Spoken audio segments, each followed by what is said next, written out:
துலாம் ராசி பாசக்காரவங்க சார். இவங்கள நம்பணும் அப்படின்னு வச்சுக்கோங்களேன், கூட இருக்கிறவங்கள எப்போதுமே ஜாலியாக வச்சுப்பாங்க. அவ்வளோ சீக்கிரம் விட்டு கொடுத்துடவே மாட்டாங்க. என்னை இந்த நொடி நீ நம்பியிருக்கியா, என்ன ஆனாலும் சரி, இந்த நொடி நான் உன்னை பத்திரமா வச்சுப்பேன், இந்த நொடியிலேருந்து உங்களை ஜாலியாக வச்சுப்பேன். அந்த மாதிரி ரொம்ப கூட இருக்கிறவங்கள ஜாலியாகவும் சந்தோஷமாகவும் வச்சுப்பாங்க. இவங்கள பார்க்கும்போது எப்போ பாரு ஜாலியாகவே இருக்கான்ப்பா, சிரிச்ச முகத்தோடு இருக்கான், இவனுக்கு என்னப்பா பிரச்சனை, எல்லாரையும் ஜாலியாக வச்சுக்கிறான், வாழ்க்கையில் பிரச்சனையே இருக்காதா, அந்த மாதிரி தோணுங்க. இருந்தாலும் ரொம்ப கஷ்டப்பட்டுட்டு இருப்பீங்க. ஏன்னா உங்களுடைய ராசி அதிபதி சுக்கிரனாக இருக்கிறதுனால கூட இருக்கிறவங்க எல்லாரையும் பத்திரமா வச்சுப்பீங்க. கூட இருக்கிறவங்களுக்காக செலவு செய்யலாம் யோசிக்கவே மாட்டீங்க. எப்பா நேற்று பழகினேன் அப்படிங்கிறதுக்காக நேற்று பழகின இவனுக்காக என்னடா செய்யணும் அப்படின்னு நேற்று பழகினவங்களாக இருந்தாலும் சரி, இந்த நொடி பழகினவங்களாக இருந்தாலும் சரி, கூட ஒருத்தவங்க வந்து நம்பிட்டாங்க அப்படின்னா அவங்களுக்கு செலவு செய்ய தயங்க மாட்டாங்க, பத்திரமா பார்த்துப்பாங்க. அவங்களுக்கு ஒன்றா ஓடி ஓடி உழைக்கக்கூடிய ஒரு ஆளாக, நம்பினவங்களுக்காக ஓடி ஓடி உழைக்கக்கூடிய ஆளாக இருக்கக்கூடிய துலாம் ராசிக்காரவங்களை ஏன் எல்லோரும் இந்த ஒரு காலகட்டத்தில் ஏமாத்துறாங்க? ரொம்ப கஷ்டமாக இருக்குது. இன்னொரு முக்கியமான விஷயம், தனிப்பட்ட முறையில் ஜாதகம் பார்க்க இந்த வாரத்துக்கான அப்பாயின்மெண்ட் ஃபிக்ஸ் பண்ண சொல்லி நிறைய பேர் கேட்டிருந்தீங்க.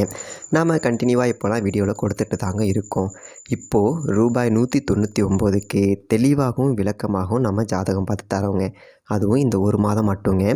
அது மட்டும் இல்லாமல் தாழ்மையான வேண்டுகோள், இந்த நம்பருக்கு ஃபோன் கால் எதுவும் பண்ண வேணாங்க. ஜஸ்ட்டு உங்கள் வாட்ஸ்அப்பில் இருந்து மெசேஜ் அனுப்புனாலே போதும். உங்களுக்கு தேவையான அனைத்து டீட்டெயிலுமே நம்ம டீமில் இருக்கிறவங்க கொடுத்துருவாங்க. அப்பாயின்மெண்ட் டேட் மற்றும் டைம் ஃபிக்ஸ் பண்ணதற்கு பிறகு அந்த நேரத்தில் நான் உங்களுக்கு ஃபோன் கால் பண்ணி ஜாதகம் பார்த்து பலன்கள் சொல்லிவிடுவேங்க. உங்களுக்கு வாய்ஸ் நோட் வேணும் அப்படின்னாலும் அதையும் நாங்கள் அனுப்பிச்சிடுவோம். ஜஸ்ட் நீங்கள் வாட்ஸ்அப்பில் மெசேஜ் மட்டும் பண்ணாலே போதுங்க, உங்களுக்கு டீட்டெயில் அப்படிங்கிறது சொல்லிவிடுவாங்க. அப்புறம் நிறைய பேர் கேட்குறாங்க எவ்வளோ நேரம் ஆகும்னு. ஃபஸ்ட்டு நாம் ஜனன காலகட்டத்தை பார்த்து பலன்கள் அப்படிங்கிறத சொல்லிவிடுவோம். இதை விட முக்கியமான விஷயம், இங்கே டைம் ஒரு விஷயமே இல்லைங்க. உங்களுடைய கேள்விகள் பதில்கள், உங்களுடைய கேள்விகளாக இருக்குங்கள்ல, சந்தேகங்கள் கேள்விகள், இது எல்லாத்தையும் சொல்கிறதுக்கே நம்ம நிறைய டைம் எடுத்துக்கும். 30 நிமிஷத்துக்கு மேலே கூட பரவாயில்ல, 1 ஹவர் ஆனாலும் பரவாயில்ல, உங்களுக்கு தெளிவாக புரிகிற வரைக்கும் நாங்கள் ஜாதகத்தை கிளியராக சொல்லிவிடுவோங்க. இதை தாண்டி நம்ம எப்படி ஜாதகம் பார்க்குறோம் அப்படின்னா, முதல்ல ஜனன காலகட்டத்தின் அடிப்படையில் பொதுவான பலன்கள் அப்படிங்கிறத சொல்லிவிடுவோம். அதற்கப்புறமா இப்போ இருக்கக்கூடிய கிரகங்கள் அடிப்படையில் இப்போதைக்கு உள்ள சூழ்நிலைகளும், தசாபுக்திகளின் அடிப்படையில் எதிர்காலத்தை வச்சு நம்ம கணித்து சொல்லிடலாங்க. இதை தாண்டி கடைசியாக உங்களுக்கு தெளிவான உங்களுக்கான பரிகாரம் அப்படிங்கிறதையும் சொல்லிவிடுவோம்.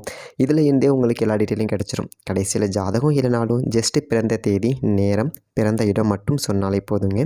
நாங்கள் உங்களுக்கு ஜாதகம் பார்த்து பலன்கள்ங்கிறது சொல்லிவிடுவோங்க. நீங்கள் ஜஸ்ட்டு வாட்ஸ்அப்பில் ஒரு மெசேஜ் மட்டும் பண்ணாலே போதுங்க, உங்களுக்கான எல்லா டீட்டெயிலும் சொல்லிவிடுவாங்க. சரி, ஓகே, வாங்க இன்றைக்கான வீடியோக்குள்ளே நாம் போகலாம். என்னன்னே தெரில, வாழ்க்கை ஒரு மாதிரி காசு பணம் எல்லாருக்கும் செலவு பண்ணுறேன், நல்லா தான் வச்சுக்கிறேன், காசு பணம் வந்துட்டு போகுது, ஆனால் கையில் நிற்கவே மாட்டேங்குது. ஒரு கடன் அடைக்கலாம் அப்படின்னு சொல்லிட்டு பார்த்தோம் அப்படின்னா கடன்லாம் அடைக்க முடியாத ஒரு சூழ்நிலை அப்படிங்கிறது இருக்குது. மாதிரி கஷ்டமாக இருக்கிற மாதிரி இருக்குது அப்படின்னு சொல்லிட்டு சொல்லக்கூடிய துலாம் ராசிக்காரர்களுக்கு இந்த ஒரு பங்குனி மாதம் எப்படி இருக்கும் அப்படிங்கிறத பற்றி அந்த ஒரு வீடியோவில் பார்க்க போகிறோம். சரிங்களா? முதல்ல முக்கியமான ஒரு விஷயம், பங்குனி மாதத்தில் பங்குனி 28, அதாவது ஆங்கிலத்துக்கு ஏப்ரல் 11ஆம் தேதி பங்குனி உத்திரம் அப்படிங்கிறது வருதுங்க. முருகனுக்கு ரொம்ப ரொம்ப ரொம்ப உகந்த ஒரு நாள், அதாவது ஏப்ரல் 11ஆம் தேதி. ஒரு வேளை நீங்கள் ஃப்ரீயாக இருந்தீங்க அப்படின்னா சாயந்தர நேரத்தில் அமைதியாக போயிட்டு பக்கத்தில் இருக்கக்கூடிய முருகன் கோயிலில் அமைதியாக உட்காந்துட்டு முருகனை வழிபட்டு வாங்க. யோசிச்சு பாருங்களேன், சொல்லுவாங்கள்ல, கருணை கடலே கந்தா போற்றி அப்படின்னு சொல்லிட்டு சொல்லுவாங்க. கலியுக கடவுள் கந்தன் அப்படின்லாம் சொல்லுவாங்க. அப்பேற்பட்ட கலியுக கடவுளான கந்தர், அதாவது முருகன், இப்போது உண்மையிலேயே ஒரு கலியுக கடவுள் தான். யோசிச்சு பாருங்களேன், எத்தனையோ தெய்வங்கள் இருந்தாலும் இப்போது ஆன்லைனில் அதிகமாக நம்ம பார்க்கக்கூடிய ஒரு வீடியோ அப்படின்னா அது முருகனோட வீடியோவாக தான் இருக்கும். நீங்கள் இன்ஸ்டாகிராமில் வந்தீங்க அப்படின்னா முருகனோட ரீல்ஸ் வரும், ஃபேஸ்புக்கில் பார்த்தோம் அப்படின்னா முருகனோட ஃபோட்டோஸ் வரும், சரின்னு சொல்லிட்டு யூடியூப்பில் பார்த்தோம் அப்படின்னா ஷார்ட்ஸு ஃபுல்லாக முருகனோட ஷார்ட்ஸாகவே வரும்.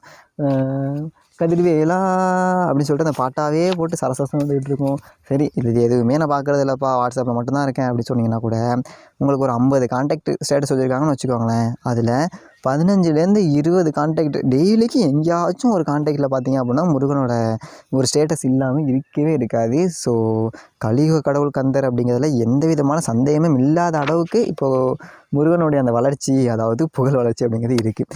கலியுக கடவுள் அப்படின்னு சொல்கிறது தாண்டி நம்ம ஆன்லைன் கடவுள்னு சொல்லிட்டு போயிடலாம் போல இருக்குது, அந்த அளவுக்கு. சரி, ஓகேங்க, ஒரு வேளை டைம் கிடச்சிச்சு அப்படின்னா அன்றைக்கி போயிட்டு வழிபட்டு வந்துடுங்க. ஏன்னா பங்குனி மாதத்தில் வரக்கூடிய ஒரு மிகச்சிறந்த நாள் அப்படிங்கிறதுக்காக சொன்னேன். அதை தாண்டி பங்குனி 15ஆம் தேதி மார்ச்சுக்கு 29ஆம் தேதி மகா சனி பெயர்ச்சி அப்படிங்கிறது நடக்குது. துலாம் ராசிக்கு பார்த்தோம் அப்படின்னா 5ஆம் இடத்துல இருந்து சனி பகவான் 6ஆம் இடத்துக்கு போகிறாரு. 5ஆம் இடத்துல குழந்தைகள் ஸ்தானத்தில் குழந்தை பிறப்பில் தடை இருந்துச்சு, இல்லை எனக்கு இன்னும் குழந்தை பாக்கியம் இல்லை அப்படிங்கிறவங்களுக்கு வரக்கூடிய காலகட்டத்தில் குழந்தை பாக்கியம் அப்படிங்கிறது இருக்கும். அது மட்டும் இல்லாமல் 6ஆம் இடத்துல சனி பகவான் இருக்கார் அப்படின்னா கடன் நோய் எதிரிகளை பார்க்கக்கூடிய ஸ்தானம். ஸோ இதுக்கு முன்னாடி ஏதாவது கடன் இருந்துச்சு அப்படின்னா அதை அழிக்கக்கூடிய ஒரு ஸ்தானம். ஏன்னா சனி பகவானை பொறுத்த வரைக்கும் 3, 6, 10 இருக்கிறது அப்படிங்கிறது சிறப்பு. சரி, 3ஆம் இடம் அப்படின்னா கடன் நோய் எதிரி ஸ்தானம். கடன் நோய், அதாவது முதல் விஷயம், இதுக்கு முன்னாடி உங்கள்கிட்ட கடன் இருக்கா, கடனை அடைக்கவே முடியலை, கையில் காசே நிற்கலை அப்படிங்கிற சுச்சுவேஷன்ஸ் இருந்துச்சாங்களா, அது எல்லாமே இந்த பங்குனி மாதத்தில் மேக்ஸிமம் தீர்ந்து போயிருங்க. இருந்த கடன் எல்லாத்தையும் நீங்கள் முழுசாக கொடுக்கலனாலும் ஒரு தொகையை கொடுத்து சீக்கிரமாக கொடுத்துட்றேன்னு சொல்லி வச்சுட்டு வருவோம் அப்படின்னு ஒன்று இருக்குங்கல்ல. எப்படின்னா இதுக்கு முன்னாடி கடன்காரனை பார்த்தாலே ஐயோ காசு வேறு வாங்கி போட்டோம், என்ன நினச்சிக்கிட்டு இருக்கான்னு தெரில, நானும் கொடுக்கணும் தான் நினைக்கிறேன், ஏமாற்றணும் தான் நினைக்கல, இருந்தாலும் மூஞ்ச பார்க்குறதுக்கே பயமாக இருக்குது, ஒரு மாதிரி மனசு உறுத்துது, உள்ளுக்குள்ளே குத்துது, தப்பு பண்ணுறோமோன்னு தோணிக்கிட்டே இருக்குது, அந்த மாதிரிலாம் தோணியிருக்குங்கல்ல. அதுக்காக கொஞ்சமாக இந்த ஒரு மாதத்தில் கொஞ்சம் அமௌண்ட்டு கொடுத்து, இப்போ 10,000 இருக்குதுன்னு வச்சுக்கோங்களேன், 1,00,000 இருக்குன்னு வச்சுக்கோங்க, ஒரு 5,000 கொடுத்து கொஞ்சமாக கொடுத்துட்றேன்ப்பா, அவனுக்கு வச்சுக்காதப்பா, அந்த மாதிரி கொஞ்சம் கொஞ்சமாக கொடுத்து செட்டில் பண்ணுற வழியாக பார்ப்பீங்க. அரசாங்க வேலையில் அரசு வகையில் அனுகூலம் இதெல்லாம் கிடைக்கக்கூடிய ஒரு காலகட்டமாக இருக்கும். வேலைங்கிறது கண்டிப்பாக இருக்கும், அதில் எந்த விதமான சந்தேகமும் இல்லை. அதே மாதிரி குடும்பத்தை விட்டு பிரிஞ்சு வாழக்கூடிய ஒரு சூழ்நிலை அப்படிங்கிறது இருக்குங்க. குடும்பத்தை விட்டு வெளில போனீங்க அப்படின்னா தான் கொஞ்சம் வருமானம் அப்படிங்கிறது கொஞ்சம் அதிகமாகக்கூடிய ஒரு சூழ்நிலை அப்படிங்கிறது இருக்குது. ஏன்னா 6ல் சனி பகவான் இருக்கிறதுனால. அதே மாதிரி குரு பகவான் அஷ்டமஸ்தானத்தில் இருந்து விரயஸ்தானத்தை பார்க்குறாரு, தனம் குடும்பம் வாக்குஸ்தானத்தை பார்க்குறாரு, கல்வி அந்த ஸ்தானத்தெலாம் பார்க்குறாரு. ஸோ முதல் விஷயம், குரு பகவான் 12ஆம் இடமான விரயஸ்தானத்தை பார்க்குறாரு அப்படிங்கும்போது இந்த காலகட்டத்தில் உங்களுக்கு காசு செலவாகாதுன்னு சொல்ல மாட்டேன். பட் ஆனால் சுபவிரயமாகறதுக்கு வாய்ப்புகள் அப்படிங்கிறது அதிகமாக இருக்குது. ஏன்னா பார்வை பலன் அப்படிங்கிறது அங்கே இருக்கிறதுனால மறைமுக சொத்து சேர்க்கை அப்படிங்கிறது இருக்குங்க. இந்த பினாமி இது மூலியமாக காசு சேர்க்குறது, இல்லை நீங்கள் இப்போது இந்த சேல்ஸ்லாம் இருப்பாங்க, சேலரி ஒரு சைடு வாங்கிட்டு இருப்பாங்க, இதை தாண்டி இன்சென்டிவ்னு வாங்குவாங்கள்ல, அந்த மாதிரி வருமானத்தை தாண்டி இதர வருமானம் அப்படிங்கிறது வருவதற்கான வாய்ப்புகள் அப்படிங்கிறது இந்த ஒரு பங்குனி மாதம் அப்படிங்கிறது இருக்குது. ஆயுள் அப்படிங்கிறது நல்லாயிருக்கும், உடல்நிலையில் இருந்த பிரச்சனைகள் எல்லாமே தீரக்கூடிய காலகட்டமாக இருக்கும். வெளிநாட்டு யோகம்னு இருக்கும்.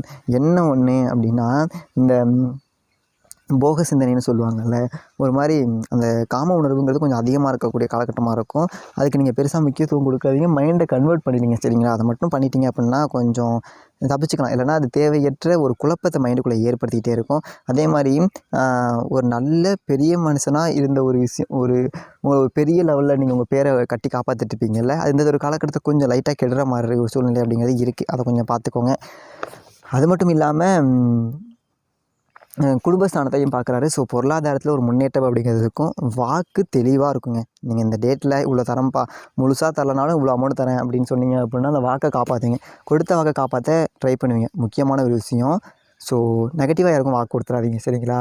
அது வந்து உங்களுக்கு பாதிப்பு ஏற்படுத்திடும். உனக்கு என்னப்பா கடன் பிரச்சனையா, நான் கடன் வாங்கி தரேன் அப்படின்னு சொல்லிட்டு வாக்கு கொடுத்துறாதீங்க.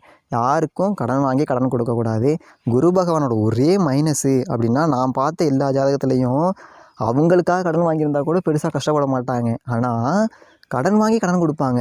யாரோ ஃப்ரெண்டு ஒருத்தவங்க கஷ்டப்படுறாங்க அப்படிங்கிறதுக்காக இந்த ஃப்ரெண்டுக்கும் அந்த ஃப்ரெண்டுக்கும் சம்மந்தமே இருக்காது, இந்த ஃப்ரெண்டுக்கிட்ட வாங்கி இந்த ஃப்ரெண்டுகிட்ட கொடுத்துருவாங்க. பார்த்தா அவ்வளோதான், லாக்கு, மாட்டிப்பாங்க. இவங்களும் தரமாட்டாங்க, அவங்களும் கேட்டுட்டு இருப்பாங்க. இவங்களுக்கு என்ன பதில் சொல்கிறதுன்னு தெரியாது, அவங்களுக்கு என்ன பதில் சொல்கிறதுன்னு தெரியாது. நடுவில் மாட்டிக்கிட்டு மன உளைச்சலுக்கு ஆளாகிடுவீங்க. ஸோ அந்த விஷயத்தில் ரொம்ப ரொம்ப கவனமாக இருந்துடும். கடன் வாங்கி கடன் கொடுக்கவே கூடாது. பண விஷயத்தில் வாக்கு கொடுத்தா சிக்கிப்பீங்க, பார்த்துக்கோங்க. மற்றபடி குடும்ப உறவுகள்கிட்ட ஒரு நல்ல ஒரு ஆரோக்கியமான உறவு அப்படிங்கிறதெல்லாம் காணப்படும். அதே மாதிரி 4ஆம் இடமான தாயார் ஸ்தானத்தை பார்க்குறாரு. தாயார் அதோட உடல்நலத்தில் இருந்த அந்த பிரச்சனைகள் அப்படிங்கிறத கொஞ்சம் கொஞ்சமாக சரியாயிடும். வீடு வண்டி வாகனம் வாங்குறதுக்கான ஒரு யோகம் அப்படிங்கிறது இருக்குது. இவ்வளோ நாளாக வீடு எதுவும் இல்லை, ஒரு வாங்கலாம் ரொம்ப நாளாக யோசிச்சுட்டு இருந்தோம், அதனால் அது வாங்குறதுக்கான ஒரு வாய்ப்பே அமையலை அப்படின்னா கூட இந்த ஒரு காலகட்டத்தில் நீங்கள் வீடு வாங்கலாம். சொத்து சேர்க்கை அப்படிங்கிறது ஏற்படும். தாயார் வழி வகையிலையும் குடும்பத்தில் பெண்கள், அதாவது தாயார், தங்கச்சி, மனைவி, அவங்க வகையில் நல்லது ஆதாயம் அப்படிங்கிறது கிடைக்கும். ரொம்ப நாளாக ஒரு பிரச்சனை, ஜாமீன் பிரச்சனை, வழக்கு சம்மந்தப்பட்ட பிரச்சனை, சட்ட ரீதியான பிரச்சனை சிக்கி தவிச்சிக்கிட்டு இருக்கேன் அப்படின்னா அதுக்கு தீர்வு கிடைக்கக்கூடிய ஒரு மாதம் அப்படின்னு சொல்லிட்டு நீங்கள் இந்த பங்குனி மாதத்தை எடுத்துக்கலாம். அது எந்த ஒரு சந்தேகம் அப்படின்னு சொல்லிட்டு கிடையவே கிடையாதுங்க, சரிங்களா? அதே மாதிரி பொது விஷயங்களுக்கு தேவையற்ற செலவு அப்படிங்கிறத ஏற்படுத்த வச்சிரும். ஸோ பொது விஷயங்களுக்கு ஒரு குறிப்பிட்ட அளவு செலவு பண்ணுங்கள். பாத்திரம் அறிந்து அன்னமிட வேண்டும், சாரி, பாத்திரம் அறிந்து பிச்சையிட வேண்டுமோ சம்திங் சொல்லுவாங்க. ஸோ அதை பார்த்துக்கோங்க, அதை ஃபாலோ பண்ணிக்கோங்க. அடுத்த விஷயம் பார்த்தோம் அப்படின்னா, துலாம் ராசிக்கு ராகு பகவான் 6ஆம் இடத்துல இருக்கிறாரு. ராகு பகவான் 6ஆம் இடத்துல இருக்கிறாரு அப்படின்னா அது கடன் நோய் எதிரிகளை குறிக்கக்கூடிய ஒரு ஸ்தானம். 6ல் ராகு இருக்கிறது சிறப்பு தான். ஏன்னா என்ன ஒன்று, ஆடம்பர கடன் வாங்க வச்சுருவார். சரிங்களா? கடன்லாம் அடைச்சிடுவீங்க, உங்களுக்காக கடன் வாங்குவீங்க. ஆனால் ஆடம்பர கடன் அப்படிங்கிறத வாங்க வச்சுருவார். கொஞ்சம் கவனமாக இருக்கணும். பொருள் நிறையா வாங்குவாங்க, ஆனால் இஎம்ஐயில் வாங்கிப்பாங்க. சொல்லுவாங்கள்ல, கார் இருக்குது, வாஷிங் மிஷின் இருக்குது, எல்லாம் இருக்குது, ஆனால் எல்லாம் இஎம்ஐயில் இருக்குது அப்படிம்பாங்கள்ல, அந்த மாதிரி இது பண்ண வச்சிரும். அதே மாதிரி நோய் எந்ததொரு இதுக்கு முன்னாடிலாம் பெரிய நோய் ஏதாவது இருந்துச்சு அப்படின்னா கொஞ்சம் கொஞ்சமாக சரியாக தான் இந்த டைமில் பார்க்க முடியும். ராகு பகவான் 6ல் இருக்கார் அப்படின்னா அது ஒரு அற்புதமான சிறப்பு. பணம் ஏதாவது ஒரு வழியில் வந்துக்கிட்டே இருக்கும். இந்த ரொட்டேஷன்னு சொல்லுவாங்களே, இவங்களுக்கு எப்படி பணம் வருது எப்படி போகுதுன்னே தெரியாது, ஆனால் பணப்புழக்கங்கிறது இருந்துக்கிட்டே இருக்கும் அந்த மாதிரி. அதே மாதிரி கேது பகவானை பார்த்தோம் அப்படின்னா 12ஆம் இடத்துல இருக்கிறாரு. ஸோ மோட்ச கிரகம் கேது பகவான். அட் லாஸ்ட்டு எப்படின்னா, இந்த காலகட்டத்தில் இவங்க நம்பின விஷயம் எல்லாமே பொய்ங்கிற சுச்சுவேஷன்ஸுங்கிறது இருக்கும். யாரையும் முழுசாக கண்மூடித்தனமாக நம்புறதுன்னு சொல்லுவாங்கள்ல, அந்த மாதிரி எக்காரணத்தை கொண்டும் யாரையும் கண்மூடித்தனமாக மட்டும் நம்பாதீங்க. இங்கே டக்குன்னு உங்களை ஏமாற்றிட்டு போயிடுவாங்க. சரிங்களா? அதுவும் காசு விஷயத்தில் ரொம்ப ரொம்ப ரொம்ப ரொம்ப கவனமாக இருக்கணும். ஏன்னா விரயஸ்தானத்தில் கேது பகவான் இருக்கார் அப்படின்னா ஒரு மாதிரி ரொம்ப கஷ்டப்படுத்திடுவார். மனசை நிம்மதி எங்கடா நிம்மதி அப்படிங்கிற மாதிரி தேடி அலைய வச்சிடும். ஸோ ரொம்ப ரொம்ப கவனமாக இருக்கணும்.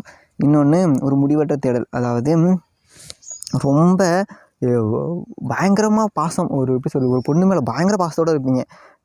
இந்த பொண்ணு தாண்டா லைஃபு அப்படிங்கிற மாதிரி இருந்துருப்பீங்க. திடீர்னு ஒரு செகண்டில் அவ்வளோதான், நீ சொன்ன அந்த ஒரு வார்த்தை இதுக்கப்புறம் உனக்கு எனக்கு செட் ஆகாது அப்படின்னு சொல்லிட்டு பட்டுன்னு உதறி தள்ளிட்டு போகக்கூடிய சூழ்நிலைன்னு சொல்லுவாங்கள்ல, இன்னும் உதறி தள்ளிட்டு போயிருவீங்க. இது எல்லாமே எப்போ சரியாகும் அப்படின்னா, கேது பகவான் எந்த இடத்துல இருக்கிறாரோ அதுக்கான பலன், சரி பண்ணக்கூடிய பலன் அப்படிங்கிறது 36-40 வயசுக்கு மேலே தருவார். ஸோ 40 வயசுக்கு மேலே இருந்தீங்க அப்படின்னா இதை பற்றி நீங்கள் பெருசாக யோசிக்க தேவையில்லை. ஆனால் அது கீழே இருந்தீங்க அப்படின்னா கொஞ்சம் கவனமாக தான் இருக்கணும். இப்பேற்பட்ட பலன்கள் அப்படிங்கிறத துலாம் ராசிக்காரர்கள் இருக்குது. மேலும் ஏதாவது மிகச்சிறந்த நன்மையெல்லாம் நடக்கும். உங்கள் வீட்டுக்கு அருகில் ஏதாச்சும் முருகன் கோவில் இருந்துச்சு அப்படின்னா, இந்த மாதிரி பங்குனி உத்திரமோ இல்லை கார்த்திகை வருது, கோவில் திறந்துருக்கு அப்படின்னா அமைதியாக ஒரு சாயந்தர நேரத்தில் போயிட்டு ஒரு 10 நிமிஷம் அமைதியாக உட்காந்துட்டு அந்த முருகப்பெருமானையும் சனி பகவானையும் மனசார வேண்டிட்டு வாங்க.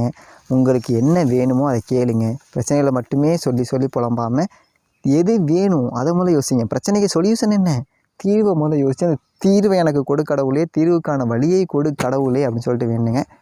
கண்டிப்பாக நல்லதாகவே நடக்கும். சரிங்களா? தைரியமாக இருங்க. வாழ்க்கையில் மிகப்பெரிய முன்னேற்றம் அப்படிங்கிறது வரக்கூடிய காலகட்டங்களில் துலாம் ராசிக்காரர்களுக்கு கிடைக்கும். நன்றி, வணக்கம். தனிப்பட்ட முறையில் ஜாதகம் பார்க்கணும் அப்படின்னா கீழே இருக்க நம்பரை கான்டாக்ட் பண்ணுங்கள். தேங்க்யூ.